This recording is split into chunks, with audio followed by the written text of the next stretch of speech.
اس دور میں میں اور ہے، جام اور ہے، جم اور، ساقی نے بنا کی روش لطف و ستم اور، تہذیب کے حاضر نے ترشوائے صنم اور، مسلم نے بھی تعمیر کیا اپنا حرم اور، ان تازہ خداؤں میں بڑا سب سے وطن ہے، جو پیرہن اس کا ہے وہ مذہب کا کفن ہے۔ نحمدہ ونصلی علی رسولہ الکریم، اما بعد فاعوذ باللہ من الشیطان الرجیم، بسم اللہ الرحمن الرحیم، ولا تکونوا کالذین نسوا اللہ فانساہم انفسہم اولئک هم الفاسقون۔ صدق اللہ العظیم۔ رب اشرح لي صدری ویسر لي امری واحلل عقدۃ من لسانی یفقہوا قولی۔ معزز حاضرین اور محترم خواتین، السلام علیکم ورحمۃ اللہ وبرکاتہ۔ آپ کے علم میں ہے کہ آج کا ہمارا موضوع ہے عصری تقاضے اور فکر اقبال کی روشنی میں نوجوان نسل کا کردار۔ موضوع لمبا بھی ہے، طوالت طلب بھی ہے، اور مجھے امید ہے کہ آپ مجھ سے مختصر نہیں کرائیں گے۔ میرے نزدیک نوجوان نسل کے دو کام ہیں۔ ایک، خود اپنے آپ کو پہچانے، اپنی خودی پہچان او غافل انسان۔ اس سے میری مراد کیا ہے؟ اپنے وطن کو پہچانے، یہ وطن کون سا ہے، کیسے بنا ہے، کس نے بنایا تھا، کس مقصد کے لیے بنایا تھا۔ یہ جو ہے خاص ہے ترکیب میں قوم رسول ہاشمی۔ یہ دنیا کی طرح کا عام ملک نہیں ہے، بہت خاص ملک ہے۔ اپنی ملت پر قیاس اقوام مغرب سے نہ کر، خاص ہے ترکیب میں قوم رسول ہاشمی۔ یہ شعر اگر 100% اپلائی ہوتا ہے تو پاکستان پر۔ پھر یہ کہ اپنی ملت اور اپنی قومیت کو پہچانے، پھر اپنی حقیقت کو یا اپنی خودی کو پہچانے، اور پھر اپنے مقصد اور نصب العین اور زندگی کے مقصود کو پہچانے۔ یہ 5 پہچانے ہیں کہ جس کے بعد اب دوسرا کام کیا ہوگا؟ اس پہچان سے جو منزل مقصود معین ہو، اس کے لیے تن من دھن لگانے کا عہد کریں۔ اب میں چاہتا ہوں کہ یہ مختلف پہچانے جو ہے میں ان کی تھوڑی سی تفصیل بیان کر دوں۔ ہمارا وطن پاکستان، ڈاکٹر عیسی محمد صاحب نے تو فرمایا کہ اس کی بنیاد پڑ گئی تھی دور نبوت ہی میں۔ خود قائد اعظم نے ایک مرتبہ فرمایا تھا کہ پاکستان اسی وقت بن گیا تھا جب ہندوستان میں پہلے ہندو نے اسلام قبول کیا۔ عام طور پر تحریک پاکستان میں حضرت مجدد الفسانی رحمۃ اللہ کا کردار، پھر سر سید احمد خان کا کردار بیان کیا جاتا ہے، لیکن واقعہ یہ ہے کہ پاکستان کے وجود میں آنے میں سب سے بڑا کردار 2 شخصیتوں کا ہے، علامہ اقبال اور قائد اعظم۔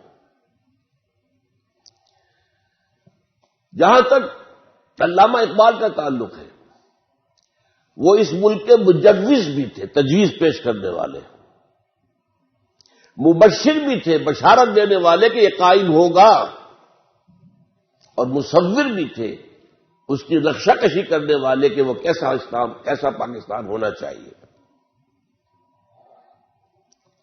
جہاں تک قائد اعظم کا تعلق ہے، وہ معمار تھے، انہوں نے تعمیر کیا ہے۔ اقبال کی حیثیت آرکیٹیکٹ کی تھی، جس نے نقشہ دیا ہے۔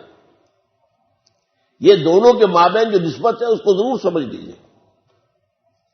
میں تھوڑی سی وضاحت کر دوں۔ جس جماعت نے پاکستان بنایا اس کا نام مسلم لیگ، وہ 1906 میں قائم ہوئی ہے ڈھاکہ میں۔ 24 برس تک نوٹ کر لیجئے، 1930 تک مسلم لیگ صرف اشرافیہ کا ایک کلب تھا. نواب محسن الملک، نواب اسماعیل خان، نواب زادہ لیاقت علی خان، یہ نوابوں، وڈیروں، بڑے لوگوں اور سرداروں کی جماعت تھی. عوامی جماعت سرے سے نہیں تھی. اور اس کا سارا مضمون کیا تھا کہ ہندوستان کی آزادی کے بعد ایسا نہ ہو کہ ہندو اکثریت مسلمان اقلیت کو دبا لے، ایکسپلائٹ کرے، اس کا استحصال کرے، اس کی تہذیب ختم کرے، یہاں تک کہ اس کا مذہب ختم کر دے. صرف یہ کہ اپنے آزادی کے بعد اپنے تشخص کا تحفظ اور اپنے حقوق کی حفاظت کے لیے کوشش ہو رہی تھی بس. اور اس کے ضمن میں اتنا بڑا رول پلے کیا ایک شخص نے جس کا نام تھا محمد علی جناح. میں اس وقت قائد اعظم نہیں کہہ رہا، جس وقت کی بات میں کر رہا ہوں اس وقت تک وہ قائد اعظم نہیں تھے. محمد علی جناح. اور نوٹ کر لیجئے، وہ سیکولر خیالات کے حامل تھے، وہ قوم پرست تھے، وہ ہندوستان کی وحدت کے قائل تھے، وہ ہندو مسلم اتحاد کے سب سے بڑے سفیر تھے. ہندوؤں نے انہیں خطاب دیا ہندو مسلم اتحاد کا سفیر. بھرپور کوشش انہوں نے کی. اور یہ بھی نوٹ کیجئے 1906 میں وہ مسلم لیگ میں نہیں آئے، حالانکہ ہندوستان میں موجود تھے. دادا بھائی نوروجی جو پریزیڈنٹ تھا کانگریس کا، اس کے وہ سیکرٹری تھے. 1913 میں جا کر مسلم لیگ میں شامل ہوئے ہیں مولانا محمد علی جوہر کے کہنے پر. لیکن پھر بھی اپنی کانگریس کی رکنیت پھر بھی برقرار رکھی ہے، ڈوئل ممبرشپ، کانگریس کی بھی اور مسلم لیگ کی بھی. اور یہ سن 13 سے لے کر 30 تک اندازہ سمجھیے سرتوڑ کوشش کی ہے، سرتوڑ کوشش کی ہے کہ کسی طرح ہندو انصاف کی طرف آ جائیں، انصاف کی بات مانیں، مسلمانوں کے حقوق جو ہے ان کو دینے کے لیے تیار ہو جائیں. لیکن ہوا کیا؟ اس کے بعد شدید مایوس ہو گئے ہندو سے.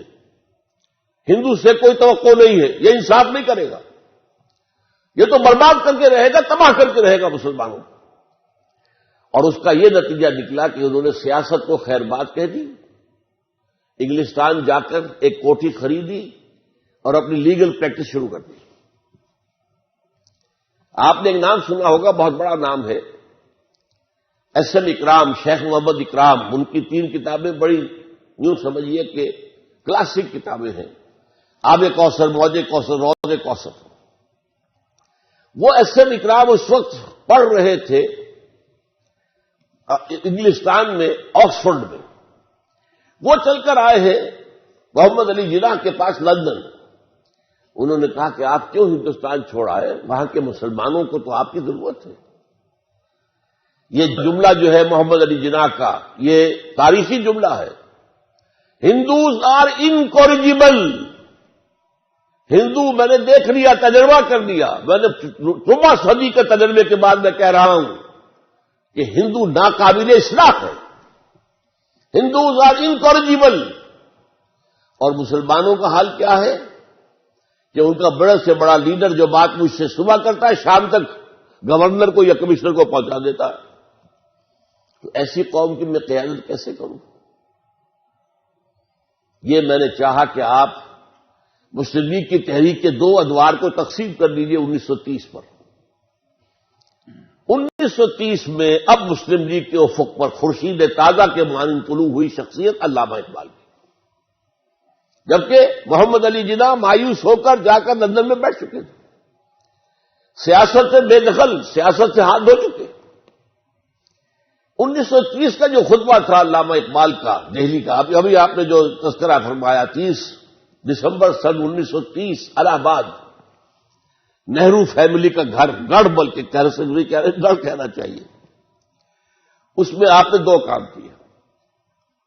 ایک تو دلائل کے ساتھ ثابت کیا، سوشولوجی کے تمام مسلمات کی روح سے ثابت کیا کہ مسلمان ایک علیحدہ قوم ہے.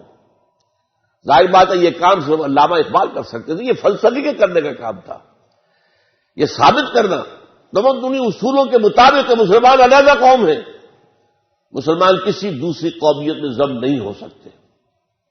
اور نمبر 2، انہوں نے مطالبہ کیا کہ مسلمانوں کو علیحدہ وطن دیا جائے، اور اس کے ضمن میں ایک بات جو انہوں نے کہی وہ یہ تھی کہ یہ پروفیسی ہے، نوٹ کر لیجئے یہ لفظ، یہ ڈیسٹنی ہے، یہ میری پیشین گوئی جو تقدیر مبرم ہے کہ ہندوستان کے شمال مغرب میں ایک آزاد مسلمان ریاست قائم ہوگی۔ یہ تجویز نہیں تھی، اگرچہ اسی میں ڈیمانڈ بھی تھی۔ ایک ڈیمانڈ یہ تھی کہ جب تک انگریز یہاں ہے ان علاقوں کو ملا کر ایک صوبہ بنا دیا جائے، یہ پنجاب، سندھ، سرحد، بلوچستان کو ملا کر ایک صوبہ بنا دیا جائے، تاکہ مسلمانوں کے اندر یہ تھوڑی بہت نسلی لسانی جو فرق اور تفاوت ہے رفتہ رفتہ یہ ختم ہو جائے۔ ظاہر بات ہے جب تک انگریز ہے علیحدہ آزاد ملک تو نہیں بن سکتا، لیکن جب انگریز جائے ود ان برٹش امپائر اور ود آؤٹ، یا باہر، یہ ایک آزاد ملک بن جائے۔ دوسری بات جو آپ نے کہی، دوسرا خواب جو آپ نے دیکھا وہ کیا تھا کہ اگر ہمیں یہ مل گیا پاکستان، ہمارا پاکستان کا لفظ استعمال نہیں کیا تھا، اگر علیحدہ ملک مل گیا تو ہمیں ایک موقع مل جائے گا کہ اسلام کے چہرے پر جو بدنما داغ اور دھبے آ گئے تھے دور امپیریلزم میں، دور شہنشاہیت میں، ذرا نوٹ کیجیے اس جملے کو سمجھنا ہوگا پہلے۔ اسلام کا ایک دور ہے حضور کا زمانہ اور خلافت راشدہ، اس دور کا اسلام کچھ اور تھا۔ پھر دور ملوکیت کا ہے، بنو امیہ کا اسلام، بنو عباس کا اسلام اور ترکوں کا اسلام، یہ اسلام، سلجوقیوں کا اسلام، مغلوں کا اسلام، صفویوں کا اسلام، یہ اسلام کچھ اور تھا۔ لیکن طویل دور تو انہی کا ہے، دنیا اسلام کو دیکھتی ہے ان کے آئینے میں۔ ہمیں موقع مل جائے گا کہ اسلام کے چہرے سے یہ بدنما داغ اور دھبے ہم دھو دیں، اور اسلام کی اصل روح کے مطابق، یہ پھر الفاظ نوٹ کیجئے، اسلام کی اصل روح کے مطابق اور عصر حاضر کے زمانے کے تقاضوں کے مطابق ہم ایک نظام اور ایک دنیا کے اندر ریاست قائم کر کے اسے روشنی کا مینار بنا دیں۔ یہ تھا نظریہ پاکستان۔ آج کل ہمارے ہاں بہت سے دانشور ہیں، کالم نگار ہیں، انہوں نے ایک عجیب گمراہ کن بات شروع کر دی ہے، پاکستان کا نظریہ کچھ نہیں تھا، یہ صرف بنی ہوئی بات ہے، گھڑی ہوئی بات ہے۔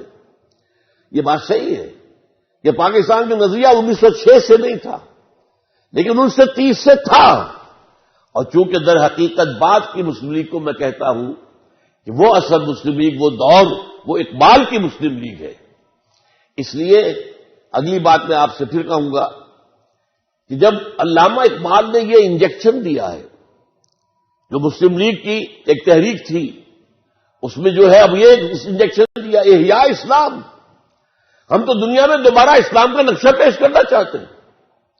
یہ تو ایک مشنری رول تھا، داعیانہ رول تھا، پیغمبرانہ رول تھا۔ اس رول سے ظاہر بات ہے کہ خون گرم ہوا ہے ملت اسلامیہ ہندوستان کا، اور اس کے اندر وہ جوش پیدا ہوا ہے جو علامہ کی اقبال کی شاعری سے بھی بہت پہلے پیدا ہو چکا تھا، شاعری کے ذریعے۔ لیکن اب آپ علامہ اقبال گئے ہیں 1932 میں لندن، تیسری گول بیس کانفرنس، اس میں محمد علی جناح شریک نہیں تھے، لندن میں تھے لیکن چونکہ سیاست چھوڑ چکے تھے لہذا اس گول بیس کانفرنس میں نہیں تھے، علامہ اقبال گئے تھے۔ وہاں انہوں نے وہ جو خطبہ اقبال تھا اس کی جو ہے ریزوننس ہو چکی تھی، وہاں پر رمزے میکڈونلڈ اس وقت کا وزیر اعظم تھا انگلستان کا، اس نے یہ الفاظ کہے ہیں، تاریخی الفاظ، a poet has destroyed our dreams of united India۔ ایک شاعر، علامہ اقبال کی طرف اشارہ کر رہا ہے، ایک شاعر نے ہمارے جو خواب تھے کہ ہندوستان واحد رہے، متحد رہے، ہمارے سارے خواب پریشان کر دیا، توڑ پھوڑ کر رکھ دیا۔ یہ رمز میکڈونلڈ کے اپنے الفاظ، اتنا زور تھا اس خطبہ الہ آباد کے اندر، اور اس سے وہ جوش و خروش مسلمانوں میں پیدا ہو گیا تھا کہ پرائم منسٹر آف برٹن یہ کہہ رہا ہے، a poet has destroyed our dreams of a united India۔ بہرحال اسی موقع پر حضرت علامہ اب محمد علی جناح سے ملاقات کرتے ہیں، ان کے جسم میں بھی وہی انجیکشن لگاتے ہیں کہ دیکھو اب تک تم نے صرف مسلمان اشرافیہ کے ساتھ بات کی ہے، ایلیٹ کے ساتھ بات کی ہے، عوام میں آؤ۔ اور نمبر 2، صرف حقوق کا تحفظ نہ کرو، یہ ڈیفینسو انداز ہے، آفینسو انداز لو، ہم اسلام غالب کریں گے، اسلام قائم کریں گے، اسلام نافذ کریں گے، عہد حاضر کی جدید ترین اسلامی ریاست قائم کریں گے۔ یہ انجیکشن ہے جو 1930 میں مسلم لیگ کو لگا، 1932 میں قائد اعظم کو لگا، پھر اس کے کچھ عرصے کے بعد اور لوگوں نے بھی کوششیں کی۔ نوابزادہ لیاقت علی خان نے بھی کہا آپ آئیے واپس۔ بہرحال اس کے بعد جب آئے ہیں محمد علی جناح، پھر انہوں نے آ کر اسلام کا راگ الاپا ہے، پھر انہوں نے ہندوستان کے شہر شہر میں، قریہ قریہ میں، بستی بستی میں جا کر، میں تو یہ کہتا ہوں انہوں نے اسلام کی قوالی گائی ہے۔ قوالی میں کیا ہوتا ہے؟ حال آ جایا کرتا ہے۔ واقعہ یہ ہے کہ ہندوستان کے مسلمانوں کو حال آ گیا، تمام ہندوستان کے جمع ہو گئے مسلمان مسلم لیگ کے جھنڈے تلے، اور 1940 میں آ کر پاکستان کے ریزولوشن تلے سب۔ حالانکہ ایک بات پر غور کیجئے، یہ حماقت نہیں تھی؟ کیا یو پی کبھی پاکستان میں آ سکتا تھا؟ یو پی کے مسلمان کیوں مسلم لیگ کا ساتھ دے رہے تھے؟ کیوں پاکستان مانگ رہے تھے؟ یہ سی پی کبھی آ سکتا تھا؟ کبھی مدراس آ سکتا تھا؟ کبھی بامبے آ سکتا تھا؟ کبھی بہار آ سکتا تھا؟ کبھی راجستھان آ سکتا تھا؟ ہرگز نہیں۔ پھر یہ پاگل پن نہیں تھا؟ جلیل انداز میں تو اسے پاگل پن کہا جائے گا۔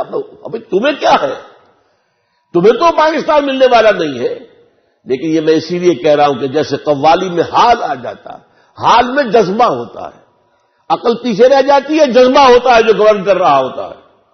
تو یہ ہے وہ دور جس میں کہ پھر اسلام ہمارا رسم العین بنا، ایک مثالی اسلامی ریاست قائم کرنا ہمارا مقصد بنا، اور اسی کے نتیجے میں محمد علی جناح قائد اعظم بنے۔ اب قائد اعظم بنے ہیں وہ، ورنہ اس سے پہلے وہ محمد علی جناح تھے، اس کے سوا کچھ نہیں۔ میں تھوڑی سی بات اور یہاں عرض کروں گا۔ علامہ اقبال کا ایک خواب تو پورا ہو گیا، 17 سال بعد پاکستان بن گیا، بلکہ سن 30 کے خطبے میں مشرقی پاکستان کا تذکرہ نہیں تھا، اس میں صرف شمال مغربی یعنی اس پاکستان کا تذکرہ تھا۔ بعد میں جو ہے تذکرہ اس کا اضافہ ہوا ہے، وہ علیحدہ بات ہے۔ بہرحال پاکستان بن گیا، اور اللہ کا شکر ہے کہ اقبال نے جس کا خواب دیکھا تھا سن 30 میں، وہ آج بھی موجود ہے، وہ پاکستان موجود ہے۔ مشرقی پاکستان بھی ختم نہیں ہوا، نام بدل گیا، مسلمانوں کا ملک ہے، آزاد ملک ہے۔ بہرحال لیکن دوسرا خواب، ابھی آپ مان لیجئے، تسلیم کیجئے، ہماری نااہلی، ہمارے ہاتھ جرم، دوسرا خواب ابھی تک شرمندہ تکمیل ہے۔ کہاں ہے اسلام؟ اسلام کہاں ہے؟ وہ اسلام کا نظام عدل اجتماعی کہاں ہے؟ وہ اسلام کا نظام کفالت عامہ کہاں ہے؟ وہ سود اور جوئے سے پاک معیشت کہاں ہے؟ وہ عصمت و عفت اور شرم و حیا پر مبنی معاشرہ اب کہاں ہے؟ جا رہا ہے تیزی کے ساتھ۔ ایلیٹ میں تو ختم ہوا، اب تو رہ گیا ہے کچھ مڈل کلاس میں، لوور مڈل کلاس میں۔ یہ کہاں ہے اسلام؟ جو اسلام ہمارے پاس ہے وہ تو بھارت میں بھی ہے، ظاہر باتیں، نمازیں وہاں بھی ہیں، مسجدیں وہاں بھی ہیں، حج کی فلائٹس وہاں بھی جاتی ہیں، کو کیا کمی ہے وہاں اس اسلام میں جو ہمارے پاس ہے؟ یہ اسلام تو بنایا تھا ہم نے اجتماعی نظام کے لیے، the political socio economic system of Islam, اسلام کا نظام عدل اجتماعی، لیقوم الناس بالقسط، تاکہ لوگ عدل پر قائم ہو، کوئی ایکسپلائٹیشن نہ ہو، کوئی ظلم نہ ہو، کوئی ریپریشن نہ ہو، کوئی ڈسکریمنیشن نہ ہو، اور ہر فرد کو اس کی بنیادی ضرورتیں جو ہے وہ مہیا کی جائیں۔ یہ خواب جیسے ڈاکٹر صاحب نے کہا، ظفر صاحب نے، اس کے حساب سے حالات بہت دگرگوں ہیں۔ پروفیسر مرزا مظفر صاحب نے آپ کا دل بنانے کی کوشش کی ہے، لیکن واقعہ یہ ہے کہ اس وقت معاملہ کیا ہے؟ وہ جو انہوں نے اشعار پڑھے تھے، تیری بربادیوں کے مشورے ہیں آسمانوں میں، وہ ایک آسمان تو وہ ہے 7 آسمان، ایک آسمان دنیا کا ہے، وہ امریکہ بہادر ہے، آج وہ آسمان ہے۔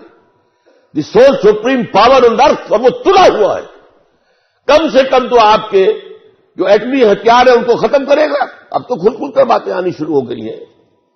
اور یہ کہ اس کے بعد آپ کو بھارت کے رحم و کرم پر چھوڑ دے گا، الا یہ کہ ہم اللہ کو دوبارہ راضی کر لیں، اللہ سے توبہ کریں، اللہ سے معافی چاہیں، حرام خوریاں چھوڑیں، بے پردگیاں چھوڑیں، سودی کاروبار چھوڑیں، ان تمام چیزوں کو چھوڑ کر اور پھر اللہ سے عہد کریں، اے اللہ تو ہمیں مہلت دے دے، کچھ اور دے دے. ہم مانتے ہیں ہم سے کوتاہی ہوئی ہے، ہم نے محل بنائے ہیں، دیکھیں 2-2 کروڑ 3-3 کروڑ کا ایک بنگلہ آج ہے.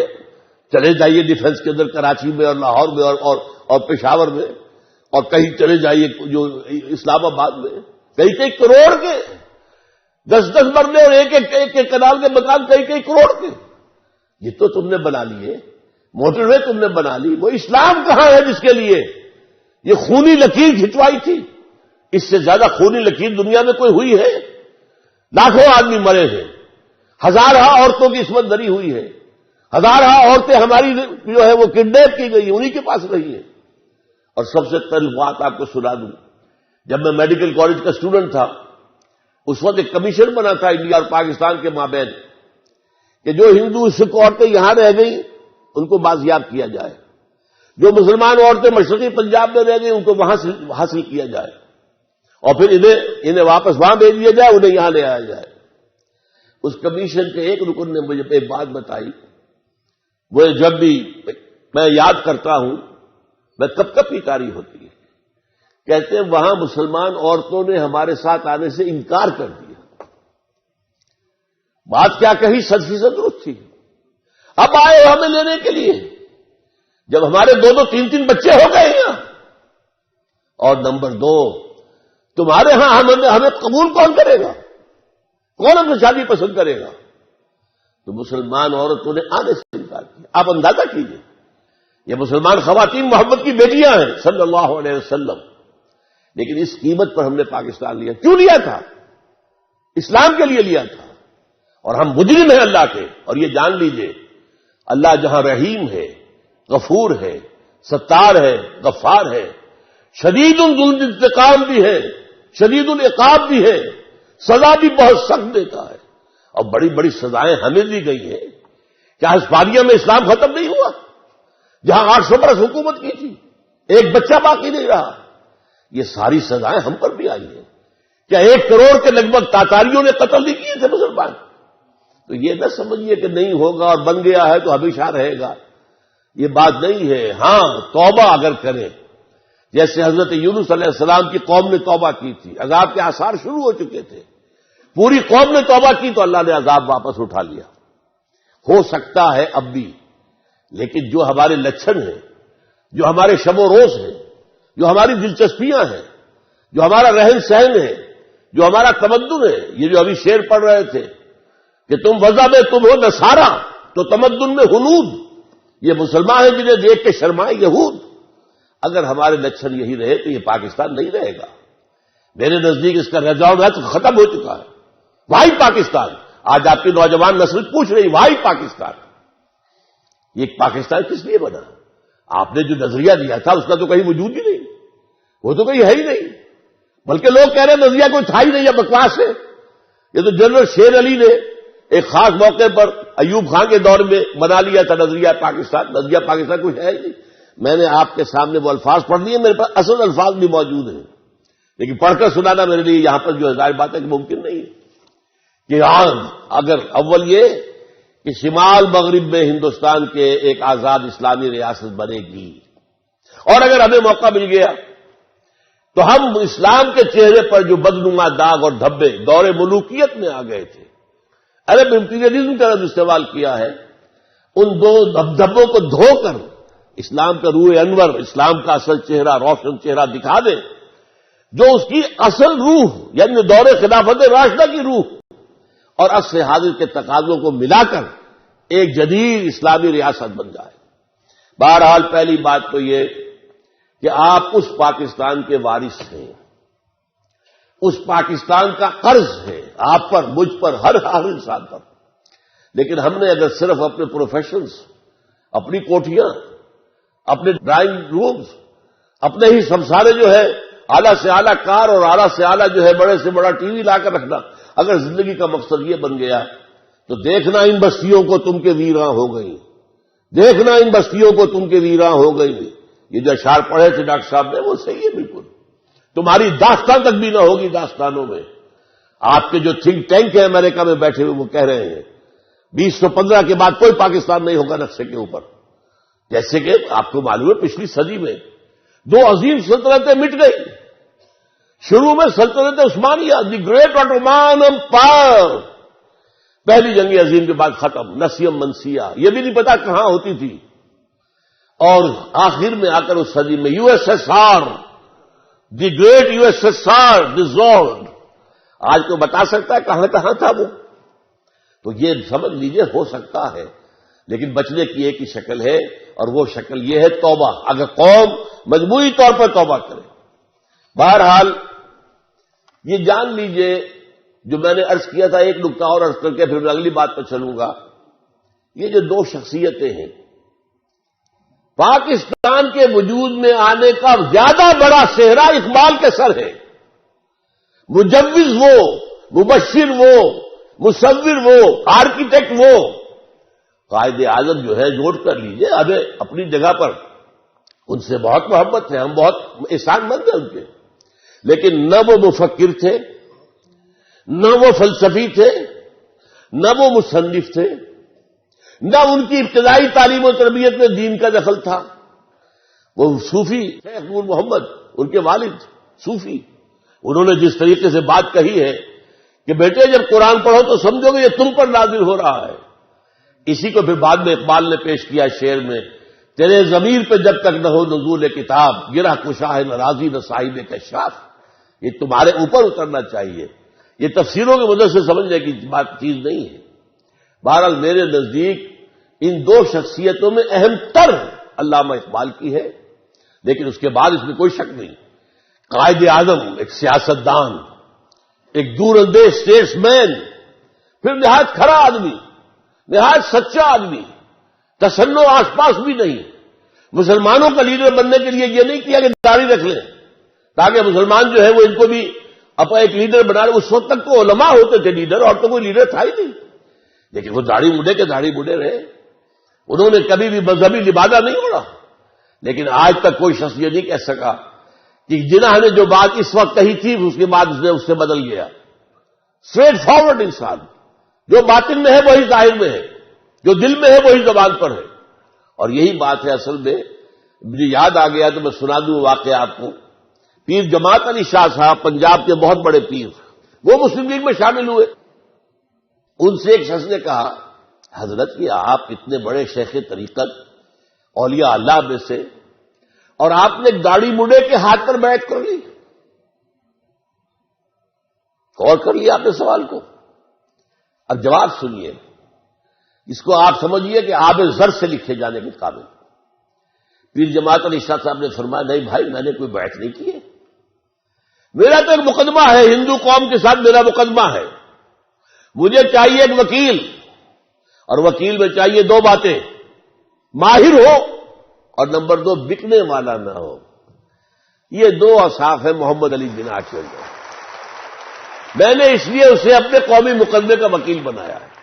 اس کے ہاتھ پر کوئی بیعت نہیں کی ہے. تو ہمیں چاہیے احترام یقیناً دونوں کا ہے، دونوں کے ممنون احسان ہیں ہم، لیکن ہم سے غلطی ہوئی ہے. جب بھی ہم نظریہ پاکستان کی بنیاد کی بات کرتے ہیں تو زیادہ اہمیت قائد اعظم کو دے دیتے ہیں. ان کے اقوال، ان کی تقاریر، ان کی کوئی کتاب تو ہے ہی نہیں، کوئی مرتب فکر ان کا ہے ہی نہیں. نہ وہ مصنف ہے، نہ مفکر ہے، نہ فلسفی ہے، کچھ بھی نہیں. وہ تو ایک ٹھیک ہے ان کی تقاریر ہے اور ان کے بیانات ہیں، وہ ہوتے تھے موقع کے مطابق. ایک ہر جگہ پر جو ہے اس کے وقت کے اعتبار سے وہ جگہ کے حساب سے بیان دے رہے ہیں. اس اعتبار سے ان دونوں میں ہمیں فرق کرنا چاہیے کہ زیادہ زیادہ ہم انڈیٹڈ ہے ٹورڈز علامہ اقبال، اگرچہ ہم انڈیٹڈ ہے ٹورڈز قائد اعظم بھی. اب آئیے دوسری بات. یہ تو میں نے پاکستان کی بات کی ہے. ہماری ملت اور قومیت کون سی ہے، اس کی پہچان کیا ہے؟ نوٹ کر لیجئے، ہم نہ نسل کی بنیاد پر قوم ہیں، نہ لسانی بنیاد پر قوم ہے، نو ریشیل نیشنلزم، نو لنگوسٹک نیشنلزم، اور اس کی جگہ ایک تیسری شے جو آج کی دنیا میں پچھلی صدی میں ایجاد ہوئی، ٹیریٹوریل نیشنلزم، وطنی قومیت۔ اس وطنی قومیت کی کلی نفی کر کے ہم نے پاکستان بنایا۔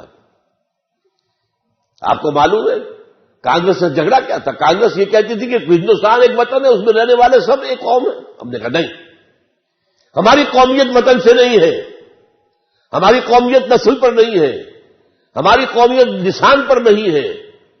اس کے اوپر جو نظم لکھی ہے علامہ اقبال نے، اس دور میں میں اور ہے، جام اور ہے، جم اور، ساقی نے بنا کی روش لطف و ستم اور، تہذیب کے حاضر نے ترشوائے صنم اور مسلم نے بھی تعمیر کیا اپنا حرم اور، ان تازہ خداؤں میں بڑا سب سے وطن ہے، جو پیرہن اس کا ہے وہ مذہب کا کفن ہے۔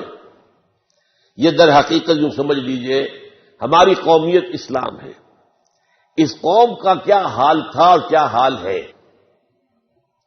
دیکھیے، جس وقت علامہ اقبال منظر پر آتے ہیں، اس سے پہلے قومی شاعر ہمارے تھے مولانا حالی، مولانا شبلی۔ دونوں نے مرثیے کہے ہیں۔ میں صرف شبلی کے دو اشعار آپ کو سنا دیتا ہوں، 4 اشعار۔ ان کی معرکۃ الارا کتاب مسدس، اس کا سرنامہ کیا ہے؟ پستی کا کوئی حد سے گزرنا دیکھے، اسلام کا گر کر نہ ابھرنا دیکھے، مانے نہ کبھی کہ مد ہے ہر جزر کے بعد، دریا کا ہمارے جو اترنا دیکھے۔ مایوسی کی انتہا، عالم اسلام سارا غلام، یورپین کولونیلزم چھایا ہوا پورا، کیونکہ سن 14 کے بعد آٹومان امپائر بھی ختم ہو چکی تھی۔ تو پستی کا کوئی حد سے گزرنا دیکھے، اسلام کا گر کر نہ ابھرنا دیکھے، مانے نہ کبھی کہ مد ہے ہر جزر کے بعد، دریا کا ہمارے جو اترنا دیکھے۔ آخر میں پھر مناجات ہے بے حضور سرور کائنات صلی اللہ علیہ وسلم، اے خاص اے خاصان رسول وقت دعا ہے، امت پہ تیری آ کے عجب وقت پڑا ہے، جو دین بڑی شان سے نکلا تھا وطن سے، وہ پردیس میں آج غریب الغربا ہے۔ یہ حالت تھی جب علامہ اقبال آئے ہیں۔ ان کے ہاں آپ کو دونوں چیزیں ملیں گی، مرثیہ بھی ہے۔ مرثیہ کہا ہے انہوں نے؟ ان کی نظم جو ہے صقلیہ پر، جزیرہ سسلی، جب انگلینڈ جا رہے تھے بحیرہ روم کو عبور کرتے ہوئے، جب صقلیہ کے پاس سے جہاز گزرا ہے تو جو خون کے آنسو روئے ہیں اس نے، یہ مسلمانوں کی تہذیب کا جو ہے، رولے اب دل کھول کر رہے دیدہ خون آبا بار، وہ نظر آتا ہے تہذیب حجازی کا مزار، تھا یہاں ہنگامہ ان صحرا نشینوں کا کبھی، بہر بازی گاہ تھا جن کے سفیدوں کا کبھی۔ اور آخری شعر تو غلغلوں سے جس کے لذت گیر اب تک گوش ہے، کیا وہ تکبیر اب ہمیشہ کے لیے خاموش ہے؟ یہاں تو مسجدیں تھیں، یہاں تو اذانیں ہوتی تھیں، یہاں تکبیر ہوتی تھی، اب کہاں ہے؟ تو کیا یہ ہمیشہ کے لیے خاموش ہو گئی؟ یہ مرثیہ کہا، لیکن اس کے ساتھ ہی انہوں نے ایک خوشخبری بھی دی ہے، کتاب ملت بیضا کی پھر شیرازہ بندی ہے، یہ شاخ ہاشمی کرنے کو ہے پھر برگوبر پیدا، اور نکل کے صحرا سے جس نے روما کی سلطنت کو الٹ دیا تھا، سنا ہے یہ قدسیوں سے میں نے وہ شیر پھر ہوشیار ہوگا، اور نوا پیرا ہو اے بلبل کہ ہو تیرے ترنم سے کبوتر کے تنے نازک میں شاہی کا جگر پیدا۔ حضرت علامہ امت مسلمہ کی وحدت کے سب سے بڑے نقیب، سب سے بڑے علمبردار، ان کے ہاں یہ سب کچھ ہے، لیکن یہ کہ آخر میں آ کر جس طرح ان کا دوسرا خواب 1930 کا شرمندہ تعمیل ہے آج تک، اسی طرح یہ دوسری بات بھی آج تک تشنہ تکمیل ہے۔ علامہ اقبال کو ماننا پڑا تھا اپنے لیکچرز کے اندر کہ اس وقت کوئی امت مسلمہ بالفعل موجود نہیں ہے۔ دیکھیے اس کا خواب دیکھا تھا، ایک ہوں مسلم حرم کی پاسبانی کے لیے، نیل کے ساحل سے لے کر تابخا کے کاشغر، اور تہرا ہوں اگر عالم مشرق کا جنیوا، شاید قرائے عرض کی تقدیر بدل جائے، لیکن یہ کہ کہنا پڑا کہ اس وقت کوئی امت مسلمہ نہیں ہے۔ No one امت مسلمہ is present at this time. Instead we have a number of nations. مسلمان اقوام ہیں. وہ اقوام آج جو ہے وہ ملکوں کی شکل اختیار کر چکے. Number of Muslim countries. ایک تو نہیں ہے، وحدت تو نہیں ہے، مرکزی نظام کوئی نہیں ہے. ان کی وحدت کا نشان خلافت ہوتی تھی، وہ بھی ختم ہو چکی. کہیں بھی نہیں. OIC وغیرہ جو ہے وہ کیا ہے، بیٹھے نشستن گفتن و برخاستن. عربوں کا حال کیا، 30 کروڑ کے قریب عرب، اور ان کے سینے کے اندر خنجر بھونکا ہوا ہے اسرائیل کا. کیوں نہیں کر سکتے، بول نہیں سکتے. پھر بھی اسی امریکہ کے جو ہے غلام ہیں کہ جس کا بغل بچہ ہے، وہ جس کا اڈاپٹڈ سن ہے اسرائیل، جس کو کہا حضرت علامہ نے کہا تھا، حضرت قائد اعظم نے، دی انلیجیٹیمیٹ چائلڈ آف دی ویسٹ.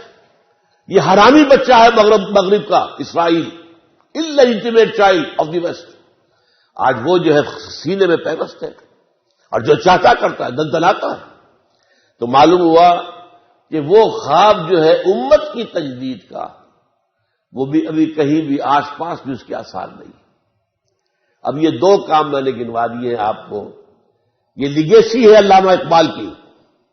ایک، اس پاکستان کے اندر اسلامی نظام قائم کرنے کے لیے جد و جہد اور تن من دھن اس کے لیے لگا دینا.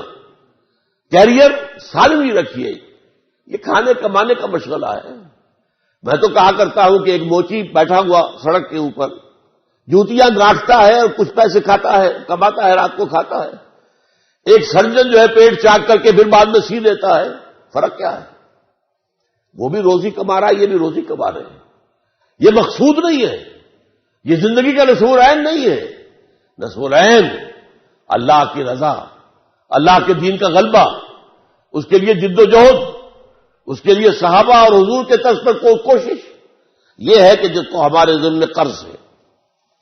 اب آئیے چند باتیں میں ذرا جلدی جلدی چاہوں گا. علامہ اقبال کے جو اور احسانات ہم پر ہیں. سب سے پہلے علامہ اقبال نے بہت صدیوں کے بعد یہ تصور دیا کہ اسلام صرف مذہب نہیں ہے، دین ہے. ہمارا مذہبی طبقہ اس پر مطمئن ہو چکا تھا. مذہب بس عقیدہ ٹھیک ہو، نماز روزہ ہو اور حج کرائیں اگر استطاعت ہے، طواف کر لیا کرے، عمرہ کر لیا کرے، اگر رمضان کے اندر اعتکاف کا موقع مل جائے، باقی سور نہیں کھانا، سود نہیں کھانا. بس یہ تصور کہ اسلام دین ہے، نظام ہے، نظام عدل اجتماعی ہے، سسٹم آف سوشل جسٹس ہے، یہ ختم ہو چکا تھا. یہ اقبال ہے جس نے دوبارہ ریوائو کیا ہے. میں اس تصور دین کا مجدد مانتا ہوں علامہ اقبال کو، جنہوں نے کہا اسلام دین ہے، سیاست اس کے تابع ہونی چاہیے. جدا ہوگی سیاست سے تو رہ جاتی ہے چنگیزی. جلال پادشاہی ہو کہ جمہوری تماشا ہو، جدا ہوگی سیاست سے تو رہ جاتی ہے چنگیزی. اور ایک بہت بڑے عالم دین نے ایک بات کہہ دی تھی، میں ان کا نام نہیں لیتا خام خواہ، کچھ جو ہے کچھ لوگوں کے جذبات کو بھی ٹھیس لگ سکتی ہے. انہوں نے انگریز کے دور میں کہا ہمیں کوئی ایسا کام نہیں کرنا چاہیے جس سے ہمارے حکمرانوں کو تشویش ہو جائے. حکمران کون تھے؟ انگریز. اس لیے کہ انہوں نے ہمیں مذہبی آزادی دے رکھی ہے. نماز پڑھنے کی اجازت ہے، روزہ رکھنے کی اجازت ہے، حج کے لیے جانے کی اجازت ہے. وہ زبردستی ہمیں سور نہیں کھلاتے، زبردستی شراب نہیں پلاتے. ہاں لائسنس دیتے پروسٹیٹیوشن کے، لیکن آپ پر واجب تو نہیں کرتے کہ جائیے اور پروسٹیٹیوشن کیجیے، یہ تو نہیں ہے. تو یہ بات جب علامہ کے سامنے آئی ہے تو علامہ نے جو پھپتی چست کی ہے وہ بڑی تاریخی ہے. ملا کو جو ہے ہند میں سجدے کی اجازت، ناداں یہ سمجھتا ہے کہ اسلام ہے آزاد. اسلام کا آزاد ہے؟ اسلام تو محکوم ہے نظام کی حیثیت سے. اسلام کا سیاسی نظام، معاشی نظام، یہاں سارا بینکنگ نظام آ گیا ہے، سود کا نظام آ گیا ہے. اسلام کہاں ہے؟ تو محض مذہب نہیں ہے اسلام، بلکہ اسلام دین ہے، اور اس دین کو قائم کرنے کی جد و جہد اہل ایمان کا فرض ہے. نمبر 2، دوسری بات جو واضح کی علامہ اقبال نے احیاء اسلام کے ضمن میں، احیاء دین کے ضمن میں، روح دین اور ایک ہے مظاہر دین. نماز، روزہ، حج، زکات مظاہر دین ہے. روح دین کیا ہے؟ اللہ کی محبت. جب تک یہ محبت اندر نہیں ہے یہ نماز روزہ بے اصل ہے، ان کی کوئی حیثیت ہی نہیں. یہ ریچولز ہیں، یہ محض جو ہے رسمیں ہیں اور کچھ نہیں. چنانچہ علامہ اقبال کہتے ہیں کہ عقل و دل و نگاہ کا مرشد اولی ہے عشق. میں دوسرا مصرع پڑھتے ہوئے ڈر رہا ہوں. عشق نہ ہو تو شر و دین، بتکدہ تصورات. بتکدہ یہ رسمیں ہماری معبود بن گئی ہیں، رسمیں ہمارا مقصود بن گئی ہیں. وہ اللہ کی محبت کہاں ہے؟ سورہ بقرہ میں تو اللہ فرماتا ہے والذین آمنوا اشد حبا للہ. جو واقعی ایمان والے ہیں ان کے دلوں میں سب سے شدید محبت اللہ کی ہوتی ہے. اور آپ نے اس عزیزہ کی زبان سے جو اشعار سنے علامہ اقبال کے، شوق اگر تیرا نہ ہو میری نماز کا امام، میرا سجود بھی حجاب، میرا قیام بھی حجاب. جب تک کہ وہ عشق خداوندی نہیں ہے، عشق رسول نہیں ہے. عقل و دل و نگاہ کا مرشد اولی ہے عشق. عشق نہ ہو تو شر و دین بتکدہ تصورات. اور یہ بتکدہ تصورات پر جو اگلا شعر کہہ دیا ہے، میں تو کہتا ہوں یہ جرت رضوانہ اقبال کی تھی جو کہہ سکتا تھا. کیا نہیں کوئی غزنوی کارگہ حیات میں، بیٹھے ہیں کب سے منتظر اہل حرم کے سومنات. اہل حرم نے ان رسومات کو اپنا معبود بنا لیا ہے. کیا اس سومنات، یہ نیا سومنات جو اہل حرم نے بنایا ہے اپنا، اس کا بھی کوئی غزنوی آئے گا کہ نہیں آئے گا کہ جو بتائے کہ اصل جو ہے روح دین جو ہے وہ اللہ کی محبت ہے. آگے چلیے، سب سے بڑی بات جو علامہ اقبال نے بتائی ہے وہ جو میں نے گنوایا تھا، اپنی حقیقت، اپنی پہچان. ہم کون ہیں؟ آپ نے سنا ہوگا یہ جو قصور کے درویش شاعر تھے بلے شاہ.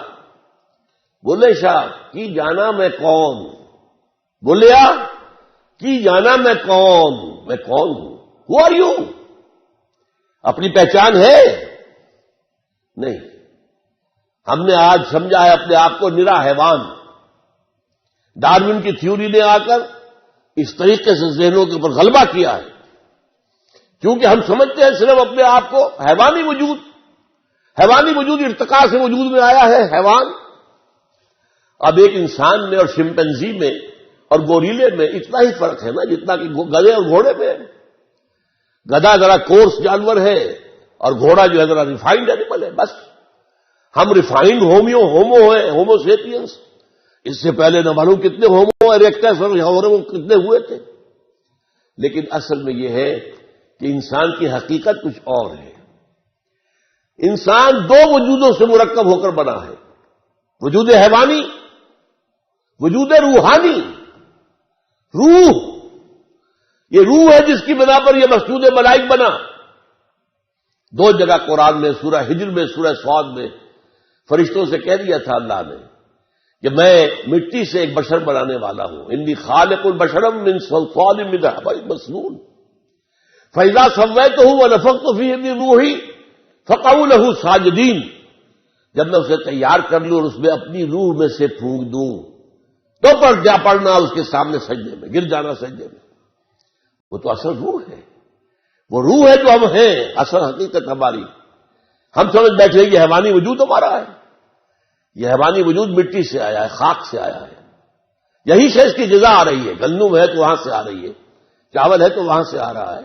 بکری کا گوشت کھایا ہے تو بکری نے بھی گھاس پات کھایا ہوا جس سے گوشت بنا ہے.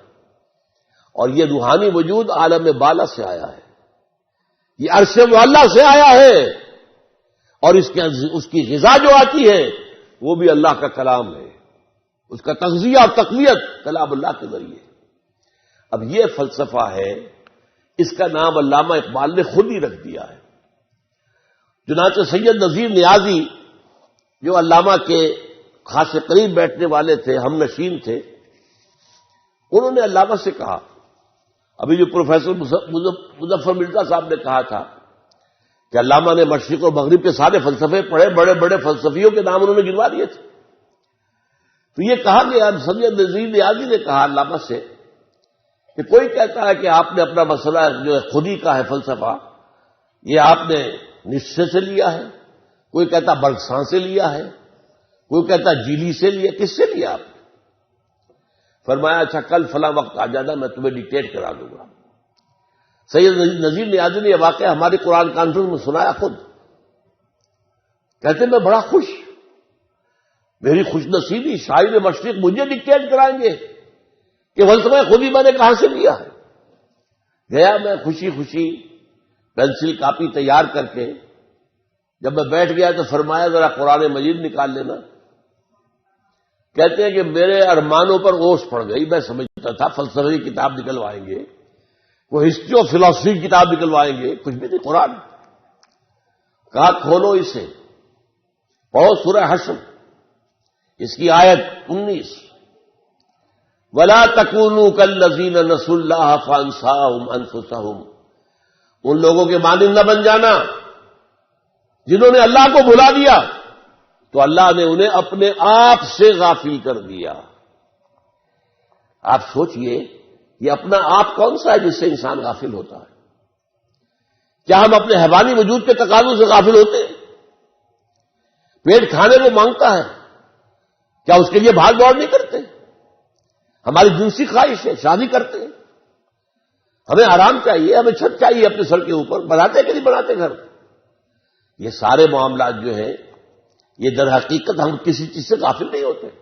دانت میں درد ہو جائے تو چاہے رات کو جا کر 1 بجے کسی ڈینٹل سرجن کے جو ہے جا کر گھنٹیاں بجا بجا کے اسے جگانا پڑے، ہوتا ہے کہ نہیں؟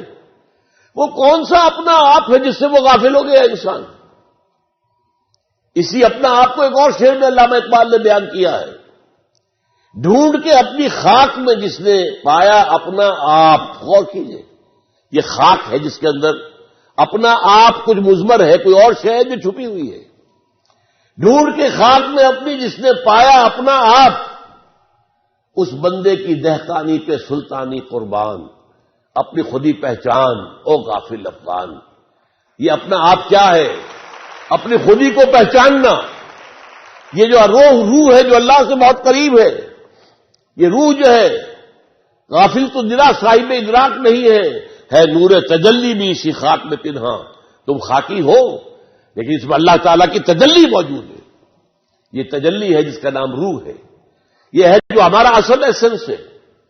اور اس کے لیے میں آپ کو اپنشد کا ایک جملہ سنا دیتا ہوں۔ میرا اندازہ یہ ہے کہ اپنشد جو ہے وہ حضرت ابراہیم علیہ السلام کے صحیفے ہیں بگڑی ہوئی شکل میں۔ توجہ کیجئے، قرآن میں جن کتابوں کا ذکر تورات موجود ہے، چاہے محرف ہے، تحریف شدہ ہے تو صحیح، زبور موجود ہے، بک آف سامس، انجیل موجود ہے، اگرچہ بگڑی ہوئی ہے، تو پھر یہ صحف ابراہیم کہاں گئے؟ صحف ابراہیم کہاں گئے؟ میری تحقیق یہ ہے کہ ابراہیم کی ایک شاخ وہ ہندوستان میں آ کر آباد ہوئی ہے، وہ برہمن، یہ برہم ابراہیم سے بنا ہے، برہمن اور برہما جو خدا کا نام ہے، خدا کا تصور برہما اور ابراہم اور برہم، اور ان کے جو صحیفے تھے وہ بگڑی ہوئی شکل میں اپنشد میں شکل میں موجود ہے۔ اس کا ایک جملہ سنیے، جیسے قرآن مجید کی آیت ہے وَلَا تَكُونُوا كَالَّذِينَ نَسُوا اللَّهَ فَأَنسَاهُمْ أَنفُسَهُمْ، اسی طرح اپنشد کہتا ہے man in his ignorance identifies himself with the material sheets which encompass his real self. Real self تو اندر ہے، یہ گوشت جو ہے لپٹا ہوا ہے، یہ ہڈیاں، گوشت اور پوست اور یہ کھال، یہ سب جو ہے لپٹے ہوئے ہیں، یہ نہیں ہو تم کچھ اور ہو، تم وہ ہو جو اندر بیٹھا ہوا ہے، وہ ہے وہ انسان، وہ ہے انا، وہ ہے خودی، وہ ہے فرائڈ کی زبان میں ایگو، وہ ہے وہ اصل انسان ہے۔ یہ تو در حقیقت لباس ہے اس کے۔ نمبر 4، نظام دین کی تشریح جو علامہ اقبال نے کی۔ اقبال نے اس دور میں اسلام کے سیاسی، معاشی اور سماجی نظام کی بھرپور جو ہے وضاحت کی۔ سیاسی نظام کی 2 باتیں، اسلام میں انسان کے لیے حاکمیت نہیں ہے، حاکمیت صرف اللہ کے لیے ہے. سروری زیبا فقط اس ذات میں ہمتا کو ہے. حکمراں ہے ایک وہی، باقی بتانے حاضری. Sovereignty belongs to God. انسان کے لیے کیا ہے؟ خلافت.